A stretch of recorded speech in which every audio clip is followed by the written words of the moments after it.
얼굴에 이 4가지 증상이 나타난다면 심각한 질병의 징후일 수 있습니다. 매일 세안할 때 얼굴을 자세히 살펴보세요. 왜 이렇게 못생겼어? 눈이 유난히 노랗잖아. 병원에 가서 정밀 검사를 받아봐. 가족들의 권유에 따라 52세 씨는 결국 이 문제를 심각하게 받아들였다. 사실 씨는 세수를 하고 거울을 볼 때 이미 얼굴에 이상이 있다는 것을 알아챘지만 신경 쓰지 않았다. 시간이 지날수록 증상이 점점 심해지자 신경을 썼다. 허 씨는 가족과 함께 병원에 왔습니다. 진찰 결과 의사는 허 씨에게 심한 황달이 생겼다고 진단했습니다. 추가 검사 결과 그는 담관암을 앓고 있는 것으로 밝혀졌습니다. 담관에 영향을 미치는 악성 종양으로 전이가 일어나기 쉽고 예후가 좋지 않습니다.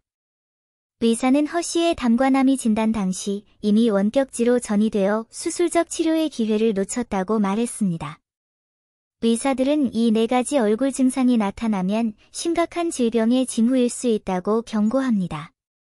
매일 세안할 때 얼굴을 더 자세히 살펴보세요. 첫째, 얼굴에 비정상적인 붓기가 있는 경우 적절한 시기에 병원을 찾는 것이 가장 좋습니다. 많은 사람들이 아침에 일어났을 때 얼굴이 심하게 붓고 특히 눈꺼풀이 붓습니다. 하지만 환자들은 이러한 증상을 심각하게 여기지 않고 생리적 부종으로 생각하는 경우가 많습니다. 얼굴이 붓는다면 신장에 문제가 생기면 수분 배출이 원활하지 않아 제때 병원에 가서 신장 검사를 받아야 합니다. 얼굴 조직은 비교적 탄력이 떨어져 있어 수분이 쉽게 고여 특유의 부기를 유발합니다. 많은 사람들이 신장 기능이 정상이면 신장도 정상이라고 생각합니다. 이 또한 큰 착각입니다. 많은 초기 신장 질환은 비정상적인 소변 단백으로 나타나는 경우가 많습니다. 소변으로 많은 양의 단백질이 손실되기 때문에 환자들은 저단백 혈증에 걸리기 쉽습니다. 따라서 신장 질환을 조기에 발견하고 싶다면 소변 습관을 점검하는 것이 가장 좋습니다. 둘째, 얼굴에 비정상적인 황달이 나타나면 적절한 시기에 병원을 찾는 것이 가장 좋습니다. 황달은 피부와 눈의 흰자위가 노랗게 변하는 질환입니다. 신체의 노폐물 처리 시스템에 문제가 생겨 빌리루빈이라는 대사산물이 혈액에 과도하게 축적될 때 발생합니다. 얼굴 황달이 더 뚜렷한 이유는 무엇일까요? 사실 황달이 발생하면 눈에 가장 먼저 이상이 나타납니다. 우리 눈에는 빌리루빈과 쉽게 결합하는 단백질인 엘라스틴이 있기 때문입니다. 따라서 황달이 발생하면 눈에 가장 먼저 이상이 나타나고 그 다음으로 피부에 이상이 나타납니다. 황달은 질병이 보내는 경고 신호입니다. 췌장암, 간암, 담관암, 바이러스성 간염, 간부전 등 여러 심각한 질병이 황달을 유발할 수 있습니다.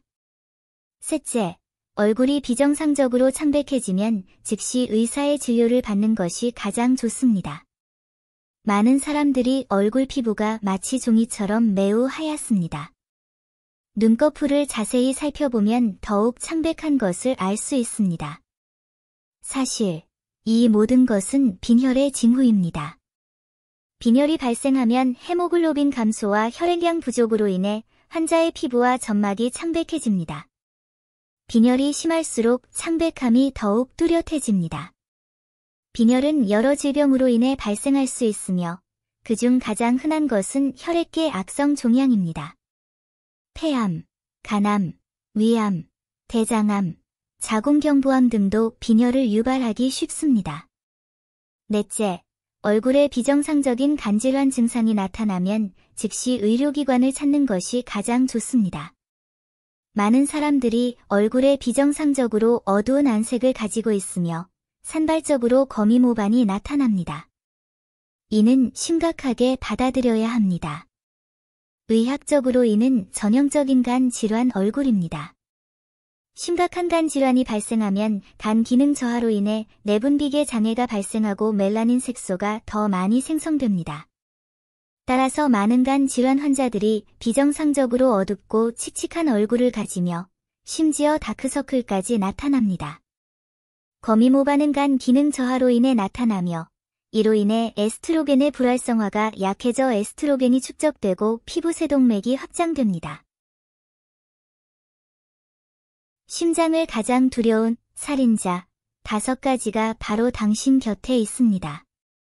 당신은 매일 심장을 찔러 죽일지도 모릅니다. 42세 중년 남성이 새벽 2시에 갑자기 심한 흉통을 느꼈습니다. 참을 수 없는 고통에 그는 황급히 가족을 깨웠습니다. 그의 얼굴이 창백해지고 온몸에 땀이 흐르는 것을 보고 가족들은 무언가 잘못되었음을 깨닫고 급히 병원에 도움을 요청했습니다. 15분 후 환자는 병원으로 이송되었고 진찰 결과 급성 심근경색으로 확진되었습니다. 다행히도 응급 관상동맥 중재 수술을 통해 의사는 심장 스텐트로 막힌 혈관을 성공적으로 열었고 환자는 위험에서 벗어났습니다. 하지만 많은 사람들은 이런 의문을 품습니다. 그는 왜 42세의 나이에 급성 심근경색을 앓았을까요? 의사는 주된 원인이 환자의 장기적인 건강에 해로운 생활 습관이라고 말했습니다. 자세히 살펴보죠. 밤샘, 장시간 앉아있기, 흡연, 과식 등 이러한 건강에 해로운 생활 습관이 42세의 나이에 심장마비를 일으킨 원인이라는 사실을 의사는 거의 알지 못했습니다. 의사들은 이 5가지 가슴 아픈 살인자가 바로 당신 주변에 있다고 경고합니다. 어쩌면 당신은 매일 그 5가지를 하고 있을지도 모릅니다. 첫째, 오랫동안 늦게까지 깨어있는 것. 펜실바니아 주립대학 연구진이 사이코소매틱 메더선 저널에 발표한 새로운 연구에 따르면 수면 시간을 하루 5시간으로 제한하면 심박수와 혈압 등 심혈관 건강 지표가 일주일 이내에 악화되고 주말에 잠을 보충하는 것만으로는 이러한 지표를 정상으로 회복하기에 충분하지 않은 것으로 나타났습니다. 교통대학교 산하런지 병원 부준 연구팀은 미국 심장학회지 저널 오브 더 어메리컨 칼리지 오브 카어디알러지의 심근경색증 환자의 야간 근무나 야간 근무와 같은 일주기 리듬 장애가 응급 재관류 수술 후 심근경색 병변 면적을 증가시키고 장기적인 임상 예후를 악화시킬 수 있다는 연구 결과를 발표했습니다.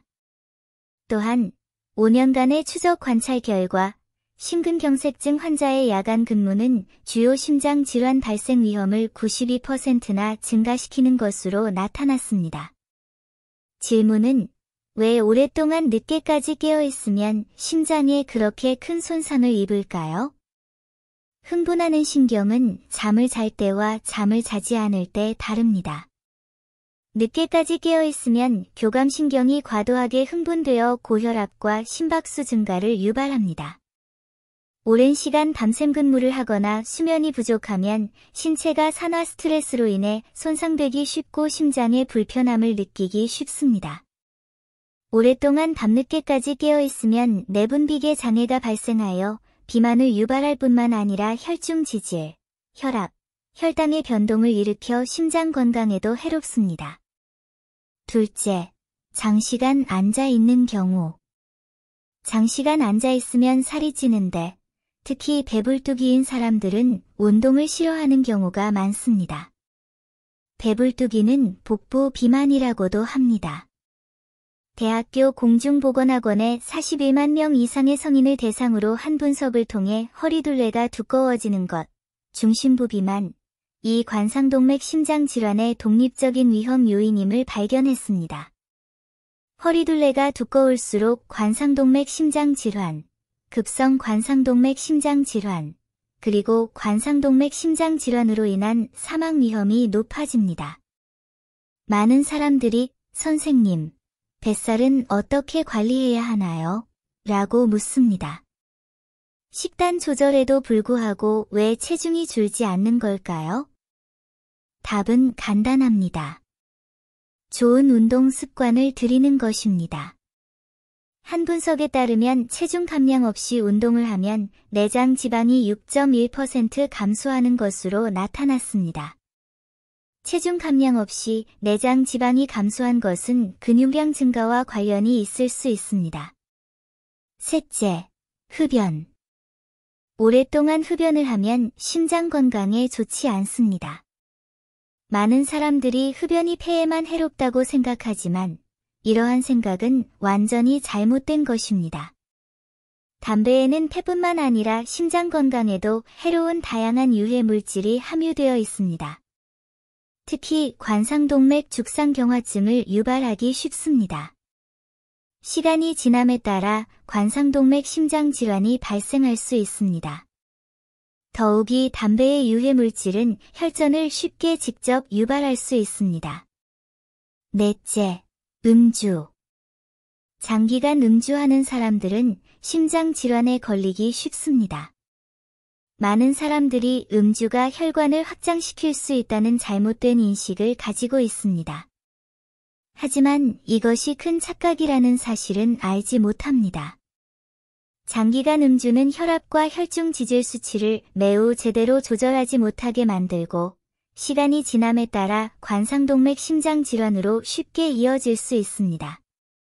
장기간 음주는 심근세포를 직접적으로 손상시킬 수 있으며 시간이 지나면서 알코올성 심근병으로 쉽게 이어질 수 있습니다.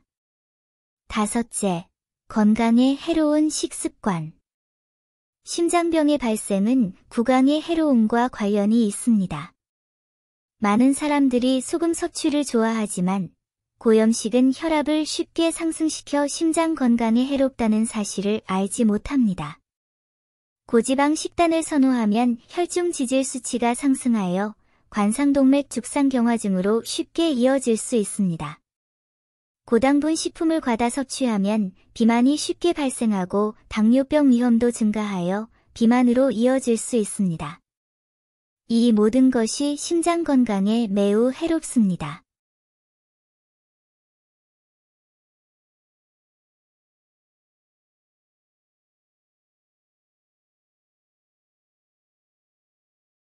혈관에 문제가 있는 사람들은 걸을 때 4가지 반응을 보입니다. 만약 이 4가지 반응 중 하나도 나타나지 않는다면 축하할 일입니다. 혈관이 건강한 것입니다. 55세의 박 씨는 왜 걸을 때마다 가슴 통증과 답답함을 느꼈지만 쉬면 괜찮아졌을까요? 원인을 찾기 위해 병원을 찾았습니다. 의사들은 그의 가슴 통증과 답답함의 원인이 관상동맥 심장 질환이라는 것을 발견했습니다. 관상동맥 질환의 정식 명칭은 관상동맥 죽상경화성 심장 질환입니다. 시간이 지남에 따라 관상동맥은 점점 더 좁아집니다. 심장으로 가는 혈액과 산소 공급이 감소하여 환자는 일련의 불편함을 경험하게 됩니다. 이것이 전형적인 협심증 발작입니다. 협심증을 심각하게 받아들이지 않으면 시간이 지나면서 불안정 협심증이나 심지어 급성 심근경색으로 발전할 수 있습니다. 의사들은 나이가 들면서 혈관 문제가 더 자주 발생한다고 경고합니다. 혈관도 노화되고 탄력성이 감소합니다. 심지어 혈관 협착증으로 나타나는 죽상동맥경화증에 걸릴 가능성도 있습니다. 문제는 혈관 협착증이 발생하면 신체에 어떤 증상이 나타날까요? 의사들은 혈관 질환이 있는 사람들이 걸을 때 4가지 반응을 보인다고 경고합니다. 만약 이러한 반응이 나타나지 않는다면 혈관 상태가 양호하다는 의미이므로 축하할 일입니다. 첫째, 걷는 동안 현기증과 두통이 나타난다면 뇌혈관 문제를 조심하세요. 우리 뇌의 혈관은 마치 빽빽한 가지를 가진 큰 나무와 같습니다. 뇌혈관이 좁으면 허혈과 저산소증이 발생하기 쉽습니다. 걸을 때 뇌의 허혈과 저산소증이 악화되기 쉽습니다.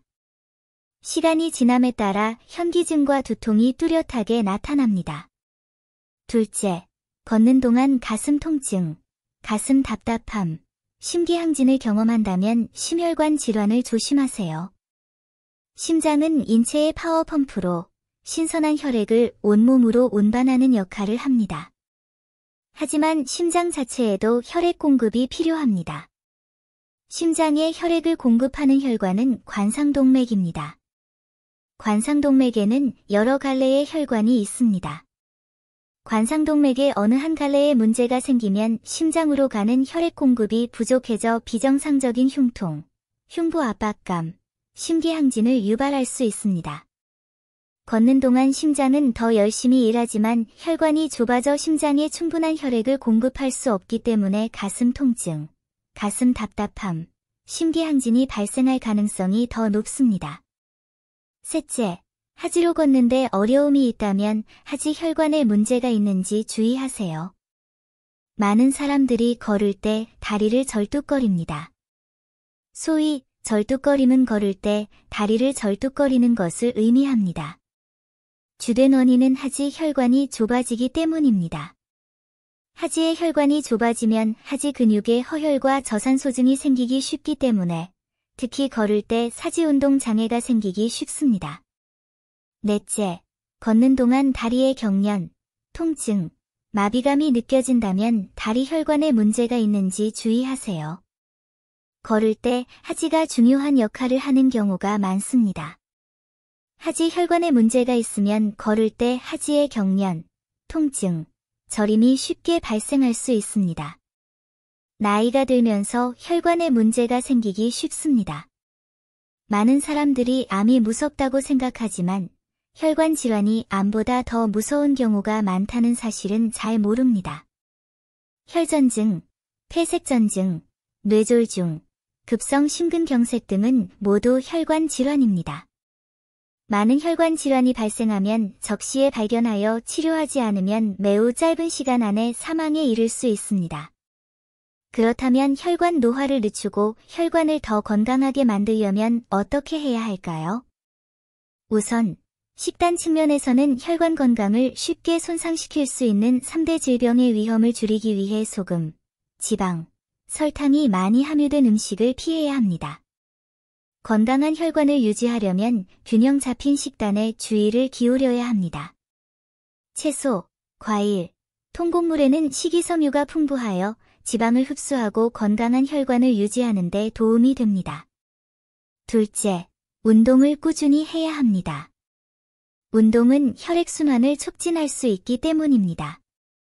꾸준히 운동하면 혈관 건강에 도움이 되는 3대 흥분 상태를 조절할 수 있습니다. 혈관 검진을 위해 제때 병원에 가는 것이 가장 좋습니다.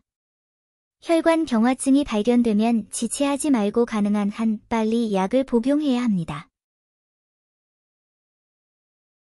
하체가 심각한 질병의 첫 징후일까요? 하체의 5가지 증상은 심각한 질병의 징후일 수 있습니다. 선생님, 지난 3개월 동안 밤에 소변을 자주 봤는데 소변을 볼 때마다 너무 힘들어요. 무슨 일인가요? 65세 송씨가 치료를 받으러 병원에 왔어요. 의사는 문제가 전립선에 있다는 것을 발견했습니다. 양성 전립선 비대증, BPH,으로 오해하지 마세요. 사실 전립선암이에요. 더 심각한 것은 진단이 확정되었을 때 암세포가 이미 먼 곳으로 전이된 상태였다는 것입니다. 즉, 라오송은 진행성 전립선암을 앓고 있었던 것입니다. 의사들은 나이가 들면서 다양한 질병에 걸릴 가능성이 높아지고 이러한 질병들이 장수의 걸림돌이 된다고 경고합니다. 저는 의사로서 노인들은 하체 건강에 더욱 신경 써야 한다고 말씀드리고 싶습니다. 하체가 심각한 질병의 첫 징후일까요? 하체의 5가지 증상은 심각한 질병의 징후일 수 있습니다. 첫째, 비정상적인 배뇨를 경험한다면 심각한 질병의 가능성이 있으니 주의하세요. 소변은 대사 노폐물이지만 여러 질병의 징후일 수 있습니다. 따라서 나이가 들면서 소변이 보내는 경고 신호에 주의를 기울여야 합니다. 소변 색깔 변화에 주의하세요. 소변에 피가 섞여 나오면 요로의 염증, 결석, 종양이 있을 수 있습니다. 소변이 진한 차처럼 보이면 폐쇄성 황달을 의심해야 합니다.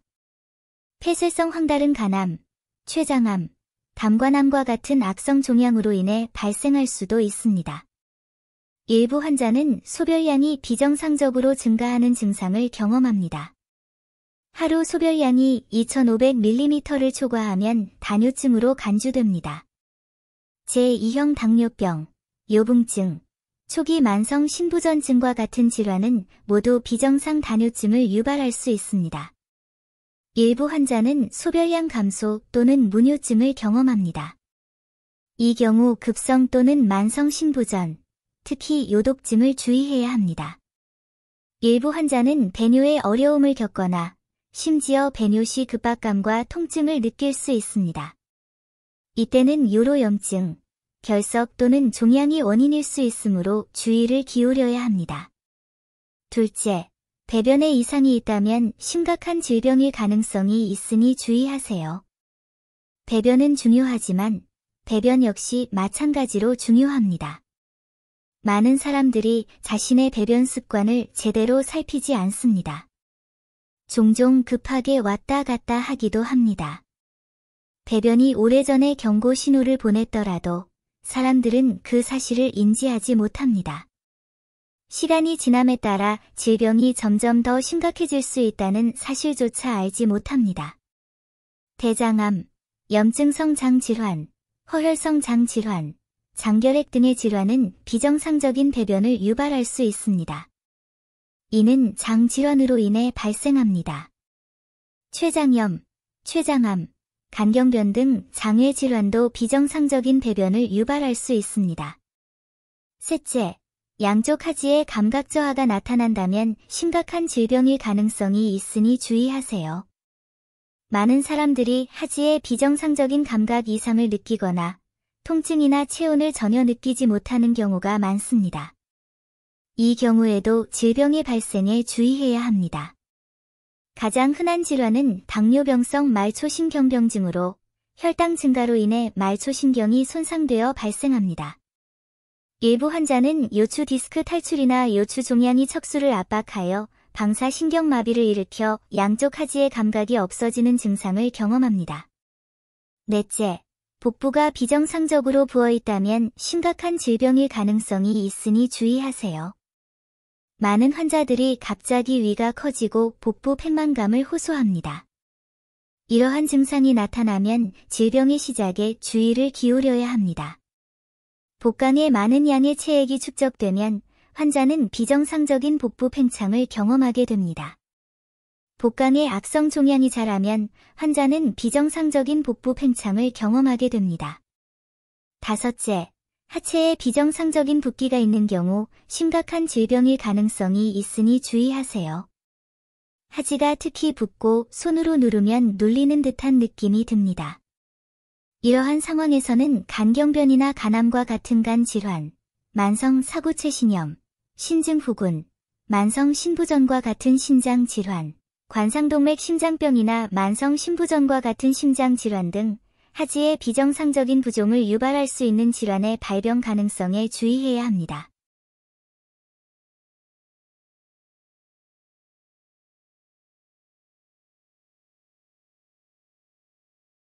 사람이 얼마나 오래 사는지는 먹는 방식을 보면 알 수 있습니다. 장수하는 사람들은 일반적으로 먹을 때 이 5가지 특징을 보입니다. 질병은 입에서 오고 재앙은 입에서 온다. 우리 조상들은 오래전부터 먹는 것이 결코 사소한 문제가 아니라고 경고해왔습니다. 잘 먹으면 건강하지만 잘못 먹으면 여러 질병에 시달립니다. 사람의 수명은 무엇을 먹느냐에 달려 있습니다. 오늘은 장수하는 사람들이 일반적으로 보이는 식습관을 몇 가지 소개해 드리겠습니다. 이 중 몇 가지가 당신에게 해당하는지 살펴보겠습니다. 1. 비장과 위의 부담을 덜어주기 위해 천천히, 그리고 충분히 씹어 드세요. 너무 빨리 먹으면 소화불량이 생긴다. 는 말은 겁주는 말이 아닙니다. 우리의 이는 음식을 잘게 부수는 역할을 하고, 침에는 음식을 분해하는 소화효소가 들어있습니다. 완전히 씹지 않고 너무 빨리 먹으면 비장과 위에 부담을 줍니다. 한의학에 따르면 비장은 음식물의 소화와 흡수를 담당하는 장기로 음식물의 이동과 변환을 관장합니다. 비장과 위장에 과부하가 걸리면 이동 및 변환 기능이 저하되어 소화불량, 복부 팽만, 변비 등의 문제가 발생합니다. 장기적인 영향은 기와 혈액 생성에도 영향을 미쳐 신체가 약해질 수 있습니다. 따라서 음식을 천천히 그리고 충분히 씹어 먹어야 하며 한 입에 20회 이상 씹어 음식이 침과 충분히 섞이도록 해야 합니다. 이렇게 하면 비장과 위의 부담을 줄이고 소화와 흡수를 도울 수 있습니다. 2. 너무 많이 먹지 마세요. 70% 정도 배부르게 먹는 것이 건강을 유지하는 가장 좋은 방법입니다. 70% 정도만 먹으면 건강하게 살 수 있다. 는 말은 정말 일리가 있습니다. 우리의 위는 풍선과 같습니다. 오랫동안 과도하게 팽창하면 위가 헐거워져 소화 기능에 영향을 미칩니다. 한의학에 따르면 과식은 비장에 해롭습니다. 만성적인 과식은 비장과 위에 과도한 부담을 주어 기능 장애를 유발하고 소화불량, 복부 팽만, 변비 등의 문제를 일으킬 수 있습니다. 또한 과식은 체내 습기를 축적시켜 비만, 고혈압, 고콜레스테롤혈증을 유발할 수 있습니다. 그러니 적당히 먹어야 하고 70% 정도 배부르게 먹어야 합니다. 70% 배부르다는 건 무슨 뜻일까요? 배가 완전히 차지는 않았지만 아직 약간의 공간이 남아있고 배고픔을 느끼지 않는 상태를 말합니다. 이것이 바로 70% 배부른 상태입니다. 3. 음식의 다양성과 균형 잡힌 영양이 핵심입니다. 곡물을 다양하게 섭취하고 그 맛을 즐기세요. 우리 몸은 정상적인 생리 기능을 유지하기 위해 다양한 영양소가 필요합니다. 오랫동안 몇 가지 음식만 섭취하면 영양실조에 걸리기 쉽고 건강에도 해로울 수 있습니다. 한의학에서는 오미, 가오장, 오장에 영향을 미치며 음식마다 그 효과가 다르다고 강조합니다. 예를 들어 신맛은 간에, 쓴맛은 심장에, 단맛은 비장에, 매운맛은 폐에, 짠맛은 신장에 영향을 미칩니다. 균형 잡힌 식단을 섭취해야만 오장의 건강을 유지할 수 있습니다. 따라서 식사할 때는 음식의 다양성에 주의를 기울여야 합니다. 곡물, 채소, 과일, 고기, 콩, 우유 등 다양한 음식을 매일 섭취하여 균형 잡힌 영양을 섭취해야 합니다. 4. 기름, 소금, 설탕을 적게 섭취하는 가벼운 식단을 섭취하세요. 질병은 입에서 온다 라고 할 수 있듯이 많은 질병은 잘못된 식습관에서 비롯됩니다. 기름, 소금, 설탕이 많이 함유된 음식을 오랫동안 섭취하면 비만, 고혈압, 고지혈증, 당뇨병 등 여러 질병으로 쉽게 이어질 수 있습니다. 한의학에 따르면 기름지고 단 음식, 지방이 많은 음식은 비장과 위를 손상시켜 체내 습기를 유발할 수 있습니다. 소금이 많은 음식은 신장을 손상시키고 당분이 많은 음식은 비장을 손상시킬 수 있습니다. 따라서 식사할 때는 기름, 소금, 설탕을 적게 사용한 가벼운 식단에 주의를 기울여야 합니다. 신선한 재료를 선택하고 찜, 삶기, 찌기 등 건강한 조리법을 사용하고 튀기거나 굽는 등 건강에 해로운 조리법은 줄이도록 노력하세요. 5. 규칙적으로 정해진 시간에 식사하는 것이 중요합니다. 하루 3끼, 정해진 시간에 정해진 양으로 식사하세요. 우리 몸에는 생체시계가 있습니다. 장기간 불규칙한 식단을 유지하면 생체시계가 교란되어 건강에 영향을 미치기 쉽습니다. 한의학에서는 비장과 위가 각자의 작동 원리를 가지고 있다고 믿습니다. 장기간 불규칙한 식습관을 유지하면 비장과 위의 기능 장애가 발생하기 쉽고 이로 인해 소화불량, 식욕부진 등의 문제가 발생할 수 있습니다. 따라서 규칙적인 시간과 규칙적인 양을 섭취해야 합니다. 하루 3끼를 정해진 시간에 먹고 매 끼니의 양을 조절하세요. 과식을 피하고 아침 식사를 자주 거르지 않도록 하세요. 음식은 사람에게 가장 중요한 것이며 먹는 것은 인생에서 중요한 사건입니다. 오늘 제가 공유한 작은 지식이 여러분 모두에게 건강한 식습관을 더 잘 이해하고 일상생활에서 좋은 식습관을 기르는 데 도움이 되기를 바랍니다.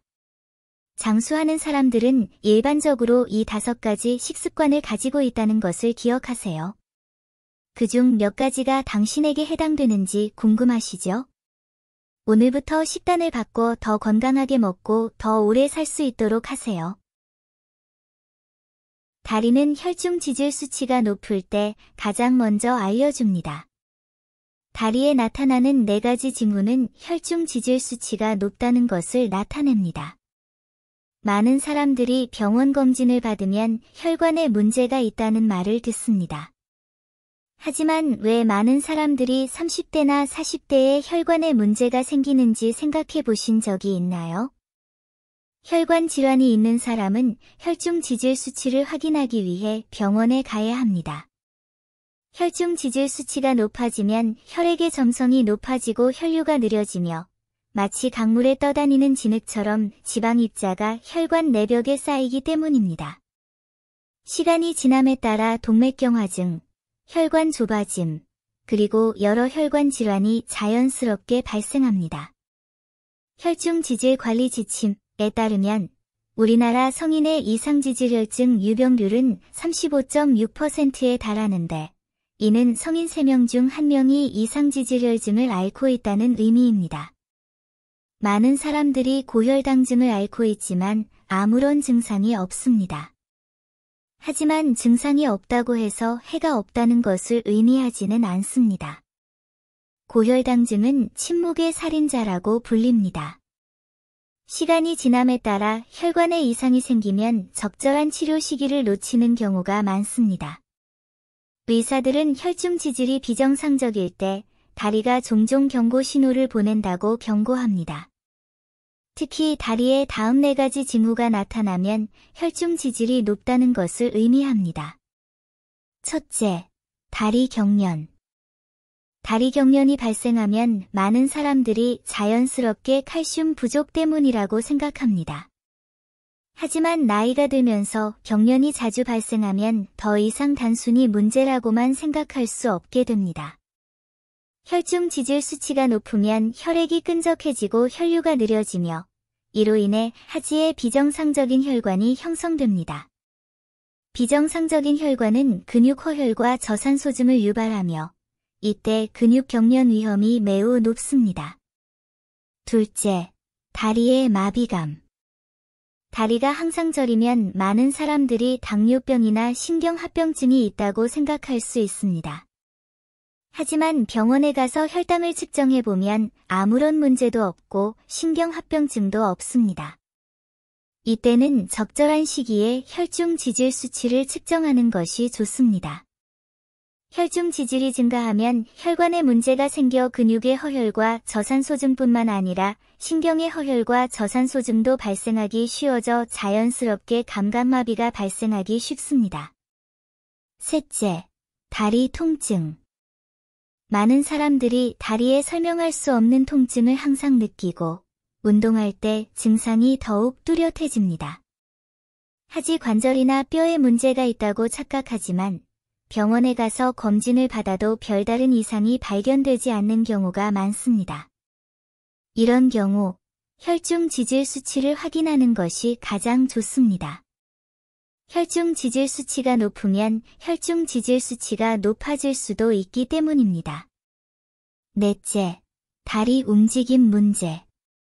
걸을 때 다리가 아프고 심지어 운동 장애가 뚜렷하게 나타날 수도 있습니다. 많은 사람들이 다리를 절뚝거리며 걷습니다. 이러한 현상을 의학적으로 절름발이라고 합니다. 이 경우 혈중 지질 수치가 높은지 주의 깊게 살펴봐야 합니다. 혈중 지질 수치가 높으면 혈관 협착이 생길 수 있으며 이로 인해 근육 경련이 쉽게 일어나고 환자가 다리를 절뚝거리게 될 수 있습니다. 실제로 30세 이후에는 정기적인 신체 검진을 받는 습관을 들여야 하며 신체 검진 항목 중 혈중 지질 수치를 반드시 확인해야 합니다. 일반적인 혈중 지질에는 중성지방, 콜레스테롤, 저밀도 지단백, 그리고 고밀도 지단백이 포함됩니다. 혈중 지질 수치가 높은 사람들은 중성지방, 콜레스테롤, 저밀도 지단백, 그리고 고밀도 지단백 수치가 증가하는 경우가 많습니다. 저밀도 지단백과 고밀도 지단백은 가장 혼동하기 쉬운 지표입니다. 저밀도 지단백은 나쁜 콜레스테롤이라고 불리며 너무 높으면 죽상동맥경화증으로 쉽게 이어질 수 있습니다. 저밀도 지단백은 콜레스테롤을 말초 조직세포로 운반하는 지단백 입자이며 산화되어 산화된 저밀도 지단백으로 변할 수 있기 때문입니다. 저밀도 지단백, 특히 산화 변형된 저밀도 지단백이 과다하게 되면 운반하는 콜레스테롤이 동맥벽에 축적되어 시간이 지남에 따라 동맥경화증을 쉽게 유발할 수 있습니다. 가지가 다시 주목받고 있습니다. 의사 선생님, 갑상선 질환 환자분들, 가지를 꾸준히 드시면 4가지 효능을 얻으실 수 있습니다.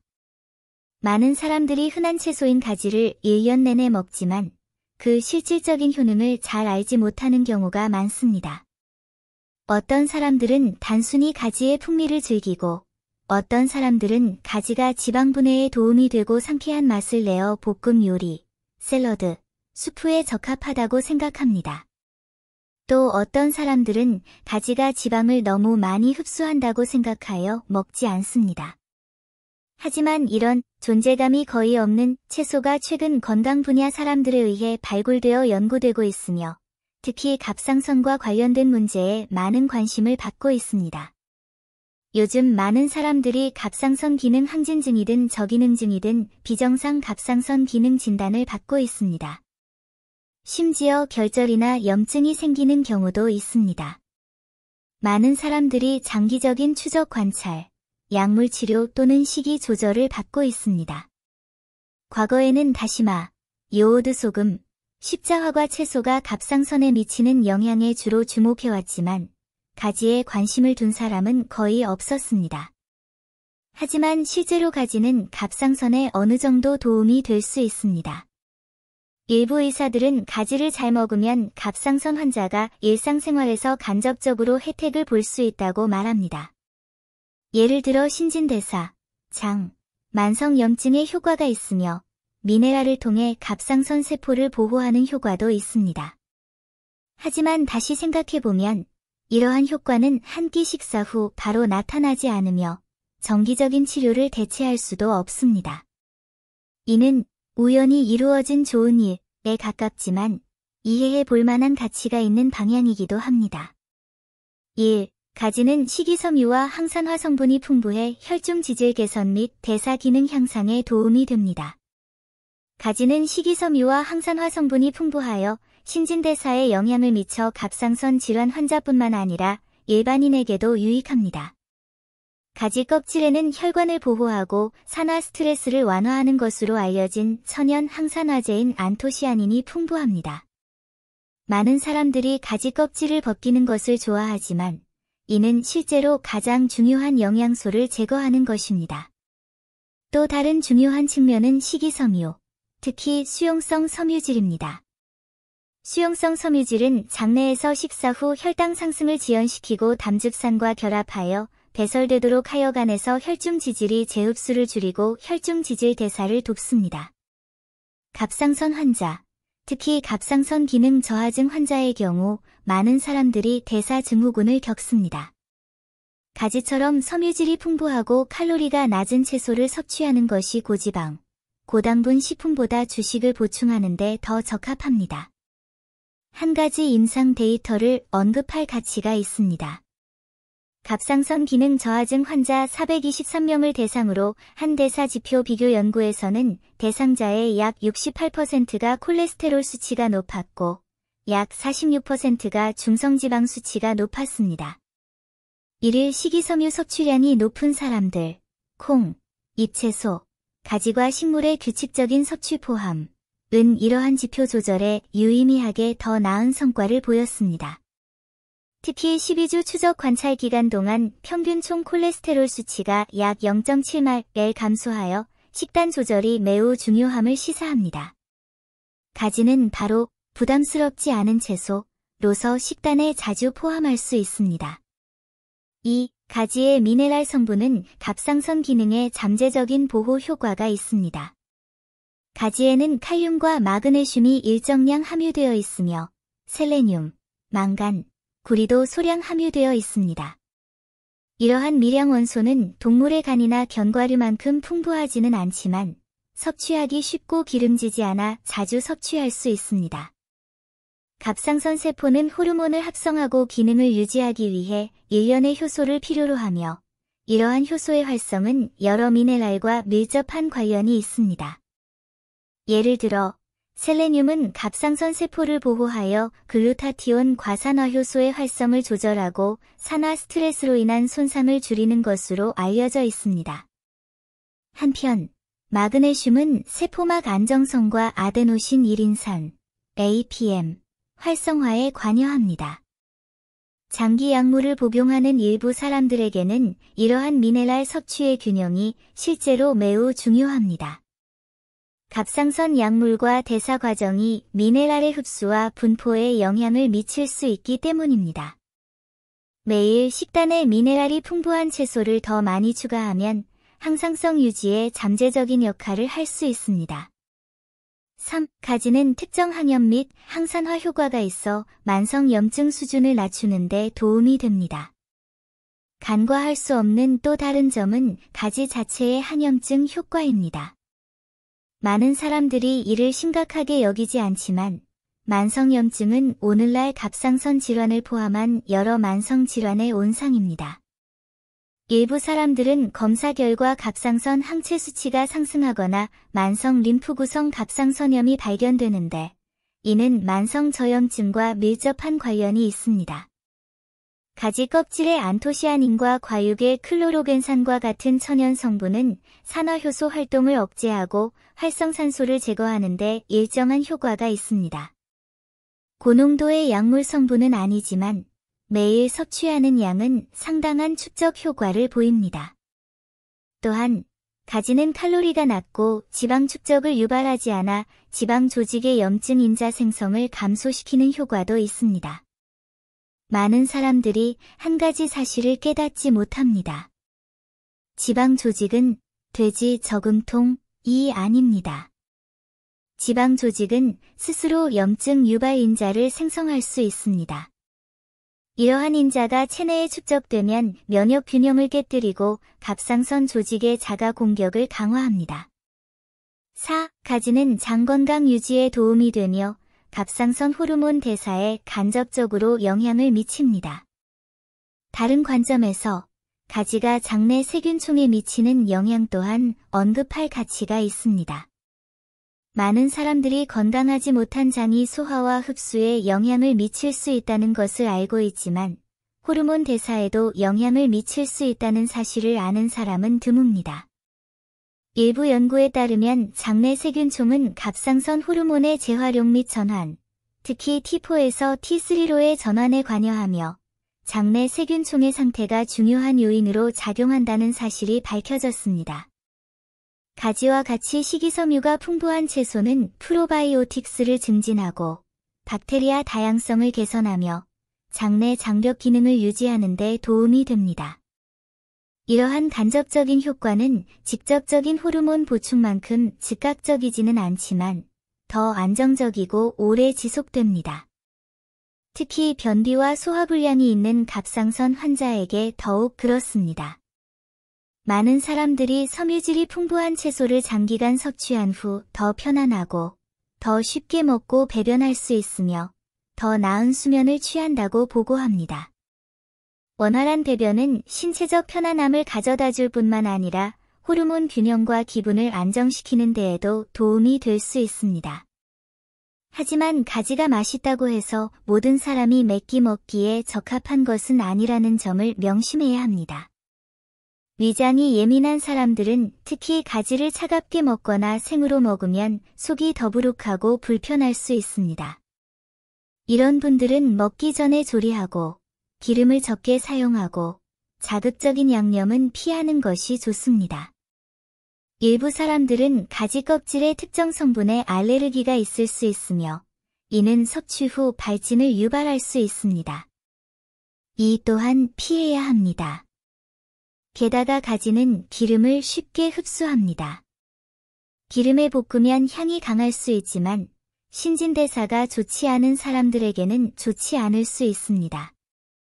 영양소를 보존하기 위해 가볍게 찌거나 끓이거나 국으로 조리하는 것이 좋습니다. 풍미를 위해 튀기지 마세요. 기름 한 입만 먹어도 배가 불러요. 그럴 만한 가치가 없습니다. 어떤 사람들은 가지가 차가운 체질인 사람에게 적합하지 않다고 걱정하지만 이는 과장된 생각입니다. 가지가 차가운 성질을 가지고 있는 것은 사실이지만 조리 방법을 통해 그 차가운 성질을 완화할 수 있습니다. 예를 들어 생강과 마늘을 넣거나 수프에 붉은 대추와 후추를 넣으면 차가운 느낌을 완화할 수 있습니다. 진짜 불편한 것은 가지 자체의 특성이 아니라 과식, 기름진 음식 또는 생가지를 먹는 것인데 이는 소화계에 부담을 줄 수 있습니다. 가지가 저렴하고 쉽게 구할 수 있으며 다양한 조리법으로 섭취할 수 있는 채소인 만큼 갑상선 건강의 주요 성분은 아니지만 여러모로 도움이 될 수 있습니다. 신진대사 개선, 항산화 물질 증가, 장 건강 유지, 미량 원소 보충 등 모든 면에서 매우 중요한 역할을 합니다. 가지를 먹는 것이 만병통치약은 아니지만 매일 부담을 덜고 더 균형 잡힌 삶을 사는데 도움이 될 수 있습니다. 올바르게 섭취하고 일상 식단에 포함시키면 갑상선 환자의 삶에 조용하지만 빛나는 조력자가 될 수 있습니다.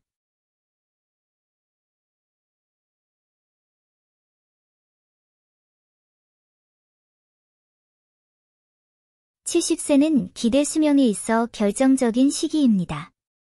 걸을 때 이 6가지 특징을 갖추면 일반적으로 장수할 수 있습니다.